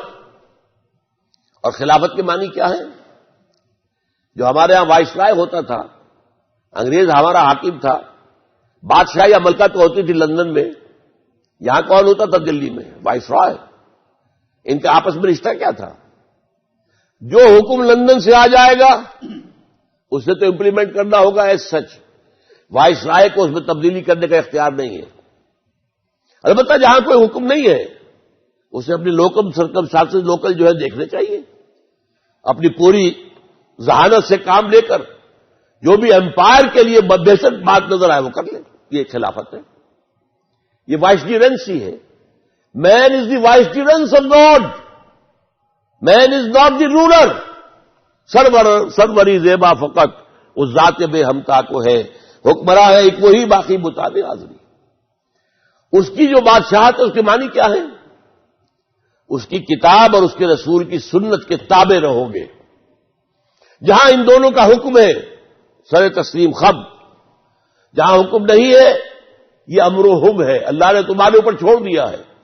امرہم شورا بینہم، آپس میں مشورہ کر کے معاملہ طے کر لو. یہ ہے اسلام کا نظام. یہ ڈیموکریسی نہیں ہے، یہ تھیوکریسی نہیں ہے. ڈیموکریسی کی بنیاد ہے پاپولر ساورنٹی پر. ساورنٹی یہاں اللہ کی ہے، یہ اپنا نظام ہے، نظام خلافت ہے. آگے چلیے اسی طریقے سے معاشی نظام کا اصل کیا ہے؟ وہ اصل الاصول ملکیت تامہ صرف اللہ کی ہے. جیسے حاکمیت مطلقہ اللہ کی ہے، انسانوں کے لیے خلافت. ملکیت تامہ، ہر شے اس کائنات میں جو ہے اللہ مالک ہے. لہو ملک السماوات والارض، آسمان اور زمین کی ملکیت اس کی ہے. انسان کے لیے جو کچھ ہے امانت ہے. جو علامہ اقبال کہتے ہیں کہ رزق خود را از زمیں بردن رواست، این متاع بنداؤ مل کے خداست. زمین سے اپنے لیے روزی نکال لینا جائز ہے، لیکن اسے ملکیت نہ سمجھو. یہ متاع بندے کے لیے استعمال کی چیز ہے. مل کے خداست، اور یہ خدا کی ملکیت ہے. یہ تو اس پچھلی صدی میں اقبال نے کہا ہے نا. 700-800 سال پہلے شیخ سعدی کہہ چکے ہیں، ای امانت چند روزہ نزد باست، در حقیقت مالک ہر شے خداست. جو بھی ہمارے پاس ہے، آپ غور کیجئے، ہم اپنے جسم کے مالک نہیں ہیں. یہ جسم بھی ہمارے پاس امانت ہے، یہ ہاتھ بھی اللہ کی امانت ہے. اسی اللہ کی مرضی کے کام میں استعمال کرو گے، اللہ کی مرضی کے خلاف استعمال نہیں کرو گے. یہ تمہارے پاؤں، یہ اللہ کی امانت ہے. اللہ کی مرضی کے مطابق چلو گے، ان سے غلط رخ پر نہیں جاؤ گے، غلط رسول ہے منزل کی طرف نہیں جاؤ گے. تو یہ ہے در حقیقت مالک ہر شے خداست، این امانت چند روزہ نزد باست. اور تیسری بات جو ہے، اسلامی معاشی نظام میں ہر شخص کی بنیادی ضروریات کی کفالت زکوٰۃ کے ذریعے سے. یہ جو سوشل انشورنس کا پروگرام آج دنیا میں ہے، چیریٹی ویلفیئر، جس میں ہائیسٹ لیول پر اسکینڈینیوین کنٹریز ہے، یہ سب سے پہلے اسلام نے دیا. سب سے پہلے عمر نے کہا تھا رضی اللہ تعالی عنہ کہ اگر کوئی دجلہ و فرات کے کنارے کتا بھی بھوکا مر گیا تو عمر ذمہ دار ہوگا. یہ آج بھی نہیں ہے آپ کے پاس، لیکن یہ کہ اسلام نے دیا تھا پہلے. تو بہترین نظام، آئلی نظام یا سماجی نظام، اس کا پہلا اصول کیا ہے؟ تمام انسان پیدائشی طور پر برابر، کوئی اونچا نہیں، کوئی نیچا نہیں، کوئی بڑھیا نہیں، کوئی گھٹیا نہیں. نوٹ کر لیجیے میری بات کو. پیدائشی طور پر گورا کالا ایک، مشرقی مغربی ایک، قریش اور حبشی ایک، سب ایک، مرد اور عورت ایک، کوئی فرق نہیں ہے. مرد افضل نہیں ہے عورت سے، نوٹ کر لیجیے. ایک اعتبار سے، انتظامی اعتبار سے بات اور ہوگی، وہ بات میں بتاؤں گا میں، لیکن پیدائشی طور پر all human beings by birth are absolutely equal. اس کے بعد فرق کیسے پڑتا ہے؟ وہ ایکوائرڈ کریکٹر سے پڑے گا. آپ نے علم زیادہ حاصل کیا ہے، آپ افضل ہو گئے.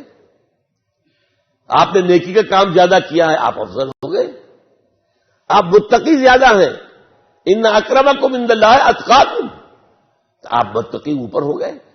ایک پیدائشی طور پر کوئی فرق نہیں ہے انسانوں کے اندر. اور یہ جو میں نے آپ سے کہا، جب نظام خاندان بنتا ہے، اس میں ظاہر بات ہے عورت اور مرد ویسے برابر ہیں. ہیومن آنر، ہیومن ریسپیکٹ، اس سب میں برابر ہے. ہیومن بینگز ہے. ایک ہی باپ کے نطفے سے ہے بیٹا بھی اور بیٹی بھی، اور ایک ہی ماں کے رحم پہ پرورش پائی ہے بیٹے نے بھی اور بیٹی نے بھی. فرق کیسے ہو جائے گا؟ کوئی فرق نہیں.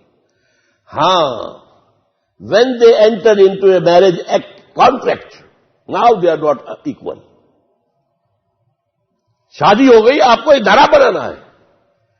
ایک ادارے کے دو سربراہ برابر کا اختیار رکھنے والے نہیں ہو سکتے. سوچئے، آپ کے کالج کے دو پرنسپل ہو سکتے ہیں؟ کسی مینیجنگ کمیٹی کے دو چیئرمین ہو سکتے ہیں؟ دو مینیجنگ ڈائریکٹر ہو سکتے ہیں؟ امپاسبل. انتظامی اعتبار سے فرق ہو جائے گا. الرجال قوامون علی النساء، لیکن یہ انتظامی معاملہ ہے بس. یہ نہیں ہے کہ عورت کمتر ہے اور مرد جو ہے وہ برتر ہے، عورت مفضول ہے اور مرد جو ہے افضل نہیں. پھر یہ کہ اس سماجی معاملے میں اللہ تعالیٰ کا نظام جو ہے، جو جس کی اقبال نے کی ہے، حافظ ناموس زن مرد آزما مرد آفری. پورا نظام کیا ہے؟ یہ سیگریگیشن آف سیکسز اسلام نے جو دیا، جو آج ہمارے یہاں نہیں ختم ہو رہا ہے. یہ ہمارے ہاں سطر اور پردے کے احکام جو ختم ہو رہے ہیں تیزی کے ساتھ. یہ جو گھر کی چار دیواری ہے، یہ قلعہ ہے ایک، اب یہ ختم ہو رہا ہے. اب تو گھر وہ بنتے جن میں چار دیواری ہے ہی نہیں.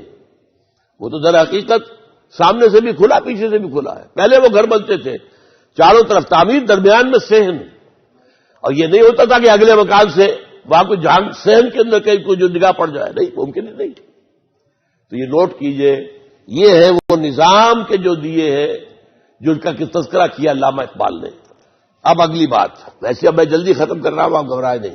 علامہ اقبال انقلاب کا بہت بڑا داعی ہے. میں اس کا صرف آپ کو دو ہے ایک بڑی نظم کے کا ایک سٹینزا سنا رہا ہوں. خواجہ از خون رگے مزدور صادر لال ناب، از جفائے دہ خدایاں کشت دہقانہ خراب. انقلاب انقلاب ہے انقلاب. خواجہ یعنی سرمایہ دار. خواجہ از خون رگے مزدور، وہ اپنے مزدوروں کی رگوں میں دوڑنے والے سرخ خون سے.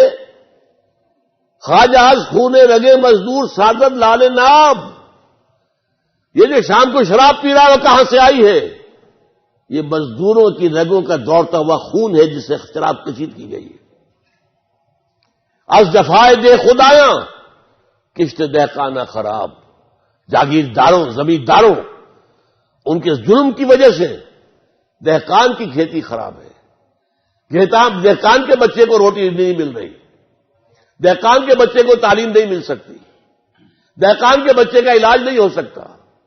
دہقان کا خون اور پسینہ اس پر عیش کون کر رہا ہے؟ زمیندار، جاگیردار، وڈیرے. یہ ظلم و ستم، یہ جو ایکسپلائٹیشن ہے. خواجہ از، پھر سن لیجئے کس قدر یہ انقلابی کلام ہے. خواجہ از خون رگے مزدور صادر لال ناب، از جفائے دہ خدایاں کشتے دہقانہ خراب. انقلاب انقلاب ہے انقلاب. اس کے بعد علامہ اقبال نے انقلاب کا طریقہ بھی بتا دیا ہے دو اشعار کے اندر. اور یہ دو سمجھیے، ایک مصرے کے اندر مکی زندگی ہے، دوسرے مصرے میں مدنی زندگی. اور عجیب ہے یہ اشعار، غور سے سنیں. فارسی کے ہیں. ویسے یہاں میری کتاب جو ہے علامہ اقبال اور ہم باہر موجود ہے، مل سکتی ہے آپ کو. یہ تو میں نے چند اشعار سنائے ہیں، ان میں تو بہت اشعار ہیں، اور فارسی کے اشعار کے ترجمے بھی ہم نے دیے. ہمیں معلوم ہے کہ عربی فارسی ہم لوگ نہیں جانتے، وہ موجود ہے، علامہ اقبال اور ہم نامی کتاب باہر موجود ہے، آپ لے سکتے ہیں۔ اقبال کہتے ہیں کہ گفتند جہان ماں آیا بے تمہیں سازد۔ میں حیران ہوتا ہوں کہاں تھا، کس مقام پر تھا اقبال جب یہ کہہ رہا ہے۔ اللہ نے مجھ سے کہا اے اقبال، میں نے تمہیں جس جہان میں بھیجا ہے تمہیں پسند آیا؟ گفتند جہان ماں آیا بے تمہیں سازد، گفتم کی نمی سازد، میں نے کہا نہیں مجھے پسند نہیں ہے، یہاں تو ظلم ہے، یہاں تو خواجہ جو ہے وہ خون رگے مزدور سے شراب فروش کر رہا ہے اور شام کو بیٹھ کر پیتا ہے کلب کے اندر، یہاں تو زمینداروں نے جو ہے وہ کشتیں دہقانہ خراب کی ہوئی ہے، یہاں تو طرح طرح کا ظلم ہے، یہاں یورپ نے کولونیلزم کے ذریعے سے کتنے عرصے تک ایشیا اور افریقہ کا خون چوسا ہے، مجھے تیری دنیا پسند نہیں آئی۔ فرمایا گفتم کے نمی سازد، گفتن کے برہم زن، اچھا توڑ دو پھوڑ دو ختم کر دو اس کو، توڑ دو اور ختم کر دو کیسے؟ یہ اگلا شعر ہے، با نشے درویشی در ساز و دمادم زن۔ پہلے تو درویشی کا راستہ اختیار کرو اور دمادم دمادم دمادم کام کرتے رہو۔ کیا کام کرو؟ تبلیغ، دعوت، لوگوں کے ذہنوں کے اندر ایمان اتارو، لوگوں کے دلوں میں ایمان کو راسخ کرو، ان کا تزکیہ نفس کرو، ان کو منظم کرو، ان میں صبر کی عادت ڈالو، ان کے اندر تن من دھن قربان کر دینے کا وش پیدا کرو۔ یہ سب درویشی ہے۔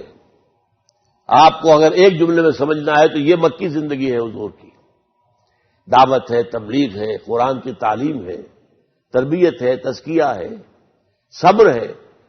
کوئی کہہ رہا پاگل ہے یہ تو، آپ نے کوئی جواب میں گالی تو نہیں دی نا، یہ تو ساحر ہے، آپ نے کوئی اس کا جواب نہیں دیا، برداشت کرو۔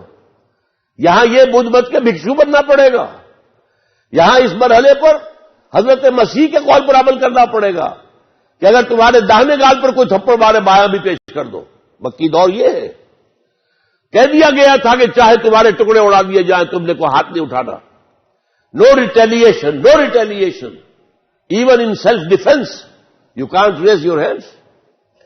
یہ 12 برس سے با نشہ درویشی در ساز دمادم زن، یہ جماعت بنانا، ایک حزب اللہ بنانا، ایک جمعیت فراہم کرنا سرفروشوں کی، جو سروں سے کفن باندھ چکے ہوں، جو اپنے آپ کو تابع کر چکے ہوں ایک نظم کے، اللہ کے نظم کے بھی تابع اور جماعت کے نظم کے بھی تابع۔ بادشاہ درویشی در ساز و دمادم زن، چوں پختہ شوی خدرا بر سلطنت جم زن۔ جب تیار ہو جاؤ، طاقت کافی ہو جائے، دیر از انف آف نمبرس، تربیت بھی ان کی اچھی ہو گئی ہے، منظم بھی ہے، سب کچھ قربان کرنے کو تیار بھی ہے، جان دینے کو کامیابی سمجھتے ہیں، شہادت ہے مطلوب و مقصود مومن، نہ مال غنیمت نہ کشور کشائی، تو اب سلطنت جم سے ٹکرا دو اپنے آپ کو۔ یہ ہے انقلاب کا پروسیس۔ ایک مصرے میں مکی زندگی ہے اور ایک میں مدنی زندگی ہے۔ اب آئیے آخری بات، اقبال اور قرآن۔ میری جو خصوصی نسبت اقبال کے ساتھ ہے وہ قرآن کے حوالے سے،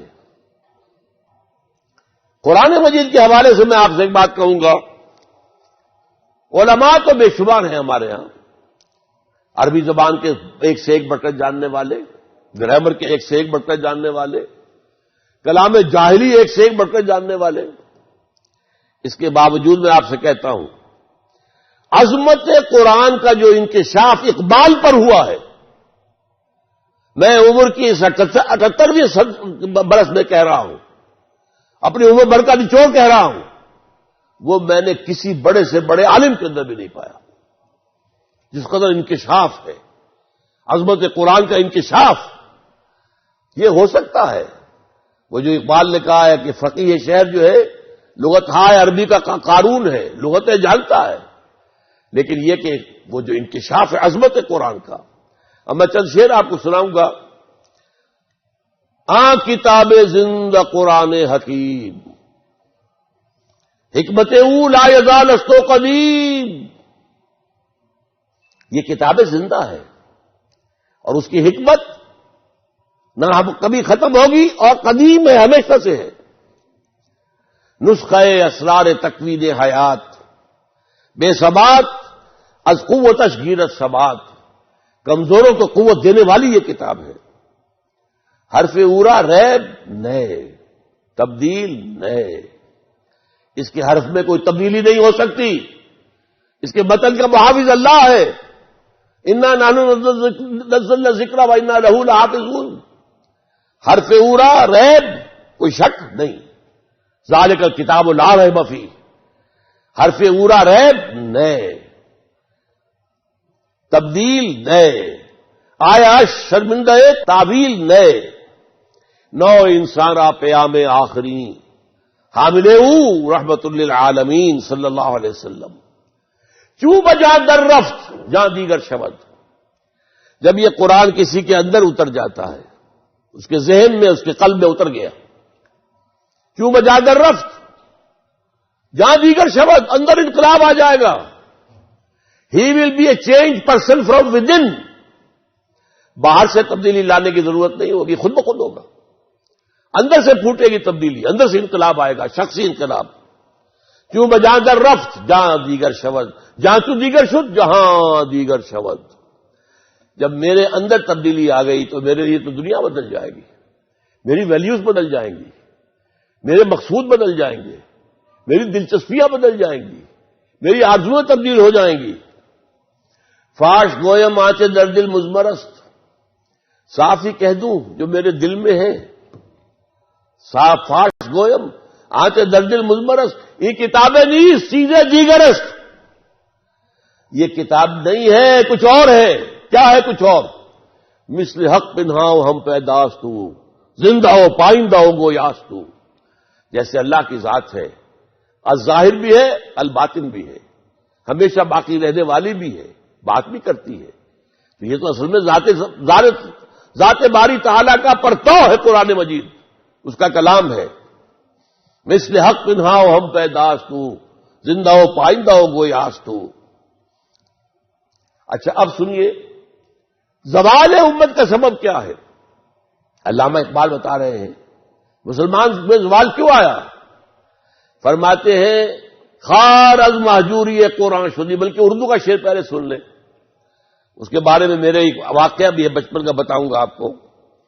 وہ زمانے میں معزز سے مسلمان ہو کر اور تم خار ہوئے تاریک قرآن ہو کر، یہ ہماری زبوں حالی کیا ہے؟ قرآن سے دوری کا سبب۔ وہ زمانے میں معزز سے مسلمان ہو کر اور تم خار ہوئے تاریک قرآن ہو کر، اسی کو فارسی میں کہا ہے خار از مہجوری قرآن شدی، شکوہ سنجے گردش دوران شدی، اے تو شبنم بر زمیں افتندئی، در بغل داری کتاب زندگی۔ اب اس کا علاج کیا ہے؟ علاج بھی یہی ہے، قرآن کی طرف دوبارہ جاؤ۔ از یک آئینی مسلمان زندہ است، پہ کرے ملت قرآن زندہ است، ماں ہما خاک و دل آگاہ اوست، اعتصام اشکد کے حبل اللہ اوست۔ یہ ہے اللہ کی رسی، اس کو مضبوطی سے تھامو۔ دعوتی اور دوسری بات جو میں آپ سے آخری اس سلسلے میں عرض کروں گا، علامہ اقبال کا اپنا دعویٰ یہ ہے کہ میرے پیغام میں سوائے قرآن کے اور کچھ نہیں۔ علامہ اقبال کی ایک شاعری ہے 1894 سے 1904 تک، یہ ہے جیسے اردو کی عام شاعری ہوتی ہے، یہ جو ہجر و وصال کے معاملے اور عشق کے معاملے اور یہ گل و بلبل کی داستانیں، وہ داستانیں علامہ اقبال کی اس دور کی شاعری وہی ہے۔ سن 5 میں گئے ہیں انگلستان، اور ان کے بارے میں یہ بات جان لیجئے کہ ایک مصرع ان کا سنا رہا ہوں جو 100% ان پر راست آتا ہے۔ مسلمان کو مسلمان کر دیا طوفان مغرب نے، مغرب میں جا کر انہوں نے جس تہذیب کو دیکھا ہے، جس تمدن کو دیکھا ہے، اس کا رد عمل پیدا ہوا ہے، انہیں اسلام یاد آیا ہے۔ ان کی ابتدائی تعلیم و تربیت میں جو اسلام تھا، باپ اور ماں کی طرف سے جو اسلام ملا تھا، وہ اسلام جاگا ہے، اس کے اندر ایک طاقت پیدا ہوئی ہے۔ اس کے بعد کی شاعری ان کی جو ہے آخر دن تک وہ قرآن کی ترجمانی ہے، وہ ترجمان حقیقت میں دعویٰ کرتے ہیں اور ان کا دعویٰ میں آپ کو سنا رہا ہوں. ان کی حضور سرور کائنات صلی اللہ علیہ وسلم یہ اشعار ہیں: اگر دلم آئینہ بے جوہر است. اے حضور صلی اللہ علیہ وسلم، اگر میرے دل کا آئینہ جو ہے اس میں چمک نہیں ہے، روشنی نہیں ہے. ورب حرفم غیر قرآن مزمرست. اور اگر خدا نہ خواستہ میری شاعری میں قرآن کے سوا کوئی اور چیز آ گئی ہے، پردہ ناموس سے فکرن چاک کن. میرے فکر کے ناموس اور اس کی عزت، اس کا پردہ پھاڑ کے پھینک دیجیے. این خیابہ راز خارم پاک کن. اس شاہراہ کو گویا کہ پھر میں کانٹے کے مانند ہوں، مجھے اٹھا کے پھینک دیجیے. اور اس کے بعد آخری بات کیا ہے؟ روز محشر خار و رسوا کن مرا. قیامت کے دن مجھے ذلیل و خوار کر دیجیے گا. بے نصیب از بوسہ پاکن مرا. اور مجھے اپنے قدم بوسی سے محروم کر دیجیے گا. کتنی بڑی بد دعا اقبال دے رہا ہے اپنے آپ کو. کس بات پر؟ اگر میرے پیغام میں قرآن کے سوا کچھ آیا ہے. میں نے آپ سے کہا تھا اگرچہ وہ معروف معنی میں مفسر نہیں ہے، لیکن میں اسے ایک طرح کا مفسر سمجھتا ہوں. بہت بڑا مفسر تفسیر کوئی نہیں ہے، لیکن اس کا کلام جو ہے وہ در حقیقت قرآن مجید کی تفسیر ہے. اب آخری بات، قرآن علامہ اقبال سے میرا تعلق کیا ہے؟ پہلا تعلق کیا ہے؟ میں 5ویں جماعت میں پڑھتا تھا جب میرے بڑے بھائی وہ وہاں، میں تو حصار میں تھا. حصار یہاں سے کوئی 200-250 میل دور ہے. اب وہ ہریانہ میں ہے، پہلے مشرقی پنجاب میں تھا. بڑے بھائی آئے تھے لاہور، یہاں اسلامیہ کالج کے اندر داخل تھے. وہ جب سمر ویکیشن پر آئے تو میرے لیے بانگے درا لے آئے. 5ویں جماعت. اب 5ویں جماعت کا بچہ کیا پڑھے گا؟ اس کو میں پڑھتا تھا اور کچھ ترنم سے پڑھتا رہتا تھا. کچھ سمجھ میں آتا تھا، کچھ نہیں آتا تھا. کچھ لوگوں سے پوچھتا تھا. ہمارے قریب میں ایک آ گئے تھے جو مادری زبان صاحب زبان تھے، ان سے جا کر جو ہے ایکسائز انسپیکٹر تھے، ان سے پوچھتا تھا. لیکن یہ شعر اس وقت معلوم ہوتا ہے کہ میرے ذہن کی سب سے نچلی سطح پہ چپک گیا کہ وہ زمانے میں معزز سے مسلمان ہو کر اور تم خار ہوئے تاریخ قرآن ہو. قرآن کے ساتھ یہ تعلق میرا اس شعر سے شروع ہوا ہے. اس کے بعد یہ میرا تعلق اور بہت سے تعلقات کے ساتھ اس کے رشتے جڑے ہیں.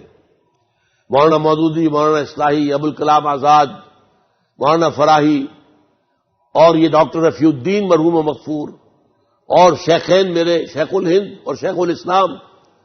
لیکن یہ ہے کہ واقعہ یہ ہے کہ میرے ذہن کی سب سے نچلی سطح پر بھی اقبال ہے اور سب سے اوپر کی سطح پر بھی اقبال ہے. لیکن میں نے اپنے لیے ایک خطاب پسند کیا ہے: یکے از رگہائے صادق اقبال. اس کی وضاحت کر دوں. اقبال کی ایک بڑی عظیم نظم ہے، میں نہیں چاہتا کہ اس کے اور اشعار آپ کو سناؤں. آخری شعر کیا ہے؟ چنگ را گیرے از دستم کہ کار از دست رفت. یہ میرے ہاتھ سے ساز لے لو کہ ہاتھ کا کام تو ہو چکا. نغمہ خون گشت. اب جیسے جسم میں خون دوڑتا ہے، میرا نغمہ ان رگوں کے اندر، ان تاروں میں گشت کرے گا اور ان میں سے نکلے گا اور نکلتا رہے گا. تو میں نے کہا میں بھی علامہ اقبال کے رگ ہائے ساز میں سے ایک رگ ہوں، بس اس سے زیادہ میرا مقام نہیں. البتہ 2 کام میں نے وہ کیے ہیں اللہ کے فضل و کرم سے. اللہ کے فضل و کرم سے وہ نسبت میں سمجھتا ہوں اقبال کے ساتھ میری بہت قوی ہے. علامہ اقبال کا ایک خواب تھا جس کے تحت ایک ادارہ وجود میں آیا تھا، دارالاسلام. حضرت علامہ کے ایک مرید تھے، بڑے زمیندار تھے، چودھری نیاز علی خان، ضلع گرداسپور کے. وہ نہر میں تھے، ایکسین وغیرہ، ریٹائر ہوئے تو پیسہ کافی تھا ان کے پاس، زمیندار بھی بڑے تھے. علامہ کے پاس حاضر ہوئے کہ میرے پاس پیسہ بھی ہے، زمین بھی ہے، میں کوئی دین کا کام کرنا چاہتا ہوں، بتائیے کیا کروں. فرمایا ایک ادارہ بناؤ دیہات میں، کھلی فضا میں، اور وہاں پر گریجویٹس جو ہیں، یونیورسٹی سے گریجویٹس ہو چکے، انہیں قرآن پڑھاؤ اور انگریزی میں پڑھاؤ اور ان کو مطمئن کرو قرآن پر. یہ کام ہے کرنے. انہوں نے کیا کیا؟ ایک وقف بنایا، اب بھی وقف موجود ہے. جوہر آباد یہ جوہر آباد جو ہے اس کے اندر وہ وقت موجود ہے، اب بھی موجود ہے. وقت بنا دیا، عمارتیں بن گئی. ایک خط لکھا مصطفیٰ مراغی جو الازہر کے ریکٹر تھے اس وقت، وائس چانسلر، کہ ہمیں ایک ایسا عالم دین دیجیے جو انگریزی میں گریجویٹس کو قرآن پڑھا سکے اور قرآن پر مطمئن کر سکے. انہوں نے کہا ہمارے پاس ایسا کوئی آدمی نہیں ہے. وہ اسکیم دھری رہ گئی. اگرچہ ایک مفید کام ہوا وہاں بعد میں مولانا مودودی حیدرآباد دکن سے ہجرت کر کے علامہ اقبال کے کہنے پر آئے ہیں تو ان کا مرکز وہاں رہا ہے، وہ جماعت اسلامی وہیں بنی ہے. لیکن وہ جو ادارہ تھا کہ گریجویٹس کو رکھ کر عربی اور قرآن پڑھایا جائے اور قرآن پر مطمئن کیا جائے، وہ کام نہیں ہو سکا. الحمدللہ ثم الحمدللہ میرے ہاتھوں اللہ نے انجمن خدام القرآن قائم کرائی، اس کے تحت قرآن اکیڈمی قائم کرائی، اور اب تو کئی جگہ پر ہے. لاہور میں ہے، ملتان میں ہے، کراچی میں ہے، فیصل آباد میں ہے، جنگ میں ہے. اور ہم نے یہاں پر ایک سالہ کورس رن کیا ہے، یہ سن 84-85 سے چل رہا ہے. اس میں گریجویٹس بھی آتے ہیں، کچھ انڈر گریجویٹس کو بھی ہم اگر وہ ذرا ذہن ان کا ذرا کھل چکا ہو تو لے لیتے ہیں. ایم اے آتے ہیں، ایم بی بی ایس آتے ہیں، انجینئر آتے ہیں، پی ایچ ڈیز آتے ہیں، آ کر قرآن پڑھتے ہیں اور الحمدللہ مطمئن ہو کر جاتے ہیں. تو اقبال کا وہ خواب اللہ نے میرے ذریعے سے، یہ اللہ کا بڑا فضل ہے مجھ پر، اور میں اس لیے اس کو بتا رہا ہوں. وہ آپ کے کس قدر قریب ہے، واکنگ ڈسٹینس پر ہے. یہ قرآن اکیڈمی ہے، یہاں ہمارے تمام جو ہے میری کتابیں موجود ہیں. وہاں سے آپ مستعار لے سکتے ہیں، اس کی لائبریری سے استفادہ کر سکتے ہیں. وہاں سے آپ یہ ہے کہ اگر میرے کیسٹس وغیرہ لینا چاہیں لے سکتے ہیں. اگر وہاں پہ آپ ذرے امانت رکھوا دیں، کیسٹ واپس کریں، ویڈیو کیسٹ، آڈیو کیسٹ، اور واپس دیجیے اور اپنے پیسے لے جائیے. اس سے استفادہ کیجیے. میں نے اس لیے چاہا ہے کہ میں اس ادارے سے آپ کو متعارف کرا دوں. یہ ادارہ وہ ہے جس کا خواب اقبال نے دیکھا تھا دارالاسلام کے ذریعے سے.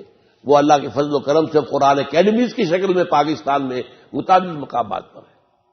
اور دوسری بات دیکھیے، علامہ اقبال نے مسلم لیگ کے لیے قائد اعظم کو تجویز کیا، قائد اعظم کو لیڈر بنایا، ان کے ساتھ عام کارکن کی حیثیت سے کام کیا.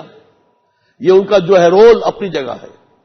لیکن ساتھ ہی ان کے دل میں خواہش بار بار آتی رہی، اور وہ یہ کہ ایک قومی تحریک کے نتیجے میں تو قومی ریاست بنے گی.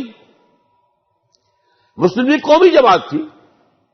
اب قوم میں زانی بھی تھے، شرابی بھی تھے، بدماش بھی تھے، اچھے بھی تھے، نیک بھی تھے، تہجد گزار بھی تھے، نماز روزے کے پابند بھی تھے، سبھی تھے نا. آپ کو معلوم ہے ریڈ لائٹ ایریا کے چودھری بھی اس میں تھے، اور وہاں پر بہت سے لوگ جو اس قسم کے مسلم لیگ کے صدر بھی بن جاتے تھے. ایسی جماعت سے تو اسلام نہیں آ سکتا. اسلام تو آتا ہے وہ بادشاہ درویشی والا اسلام. جب تک ان منازل سے نہ گزرے اسلام نہیں آئے گا. یہ تصور تھا جس کے تحت 1932 میں، 30 میں تو خطبہ الہ آباد تھا، 1932 میں ڈاکٹر ظفر الحسن ہوتے تھے علی گڑھ یونیورسٹی کے head of the department of philosophy. انہوں نے خط لکھا کہ آپ نے یہ اتنا بڑا فسوق تو ہمارے اوپر پھونک دیا ہے، اسلام کے احیاء کا جذبہ، اس کے لیے جماعت کون سی ہوگی. یہ تصور اس وقت سے پک رہا تھا. اس کے بعد خط و کتابت ہوئی ہے.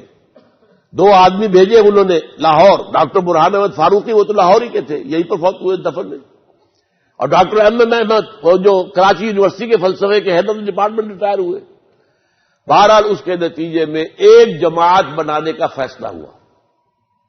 نوٹ کیجئے، ایک جماعت مسلم لیگ تھی، اپنی جگہ پر وہ ٹھیک تھی. قومی جماعت نہ ہوتی تو پاکستان نہ بنتا. اگر آپ یہ کہتے ہیں کہ پہلے نماز پڑھو پھر آؤ ہمارے رکن بننا، تو قومی تحریک نہیں چل سکتی تھی. وہ تو اسی کے لیے وہی طریقہ تھا. لیکن یہ اسلام ادھر سے نہیں آ سکتا، یہ بھی صحیح ہے. لہذا ایک جماعت بنائی گئی جس کے اصول کیا تھے نوٹ کر لیجیے. اس میں صرف پریکٹسنگ مسلم شامل ہوں گے، نماز روزے کے پابند، ہر حلال اور حرام کی حدود کے پابند. نمبر 1. نمبر 2، کوئی قادیانی شامل نہیں کیا جائے گا. نمبر 3، یہاں ہم کبھی الیکشن میں حصہ نہیں لیں گے. الیکشن کے ذریعے سے نظام نہیں بدل سکتا، وہ تو انقلاب کے ذریعے بدلتا ہے، الیکشن کے ذریعے سے ہاتھ بدل سکتے، چہرے بدل سکتے، جماعتیں بدل سکتی ہیں، نظام نہیں بدلتا۔ اور نمبر 4، اس جماعت کا نظام جمہوری نہیں ہوگا، بیعت کی بنیاد پر ہوگا۔ یہ اصول تھے جس کی بنیاد پر فیصلہ ہو گیا تھا جمعیت شبان المسلمین اس کے قیام کا۔ لیکن علامہ اس کے بعد بیمار تھے، تیار ہو گئے تھے، لوگوں نے کہا کہ اچھا تو پھر آپ ہاتھ بڑھائیے، بیعت کرتے ہیں، ہم تیار ہو گئے تھے۔ لیکن اس کے بعد کیا ہوا ہے، کس وجہ سے وہ چیز میل منڈے نہیں چڑھ سکی، اس کی تحقیق میں نے کوشش کی ہے، کوئی رائے بھی ہے لیکن میں بیان نہیں کر سکتا اس وقت۔ لیکن یہ میں اس وقت کہہ رہا ہوں، میرے علم میں یہ بات نہیں تھی۔ البتہ میں نے جو تنظیم قائم کی وہ اسی بنیاد پر ہے، دین پر کاربند لوگ وہ شامل ہوگے تنظیم اسلامی کے اندر۔ نمبر 2، یہاں پر کوئی بھی بدکار آدمی اس کو نہیں لیا جائے گا، یہاں کا نظام جمہوری نہیں، بیعت کی بنیاد پر ہوگا، ہم الیکشن میں کبھی حصہ نہیں لیں گے۔ وہی اس میں حیران رہ گیا جب ڈاکٹر برہان احمد فاروقی کی کتاب شائع ہوئی، اس میں یہ ساری باتیں مجھے ملی، میں حیران رہ گیا۔ وہ تنظیم جو میں بنا چکا ہوں 1975 میں، وہ کہیں جا کر مجھے 1990 میں وہ کتاب ملی۔ معلوم ہوا کہ یہ ذہن تو اقبال کا تھا، گویا کہ یہ چیز بھی ایک باطنی نسبت کی حیثیت سے مجھے اقبال سے حاصل ہوئی ہے۔ بہرحال اس پر بھی میں اللہ تعالیٰ کا شکر ادا کرتا ہوں کہ تنظیم اسلامی کے نام سے کہ انقلابی جماعت بننے کی کوشش کر رہے ہیں، اور یہ ابھی اس مکی دور میں ہے، ابھی تیاری کے دور میں ہے، ابھی تعداد بھی ہماری کم ہے، زیادہ نہیں ہے، لیکن اللہ کا فضل ہے کہ میری زندگی انہی 2 کاموں میں، یہ اس کا حاصل ہے، یہ اس کے ثمر ہے، یہ درخت کے پھل ہیں۔ اللہ تعالیٰ ان کو قبول فرمائے، اور آپ حضرات کو بھی اگر میری آج کی گفتگوؤں سے کوئی جذبہ ابھرا ہو، اقبال کی لیگیسی، اقبال کا چھوڑا ہوا کام، اقبال کے خواب، پاکستان کا خواب، امت مسلمہ کی نشرت ثانیہ کا خواب، ان چیزوں کے لیے اپنے آپ کو وقف کرے۔ ان صلاتی و نسکی و محیایا و مماتی للہ رب العالمین لا شریک لہ وبذالک امرت وانا اول المسلمین وآخر دعوانا ان الحمد للہ رب العالمین۔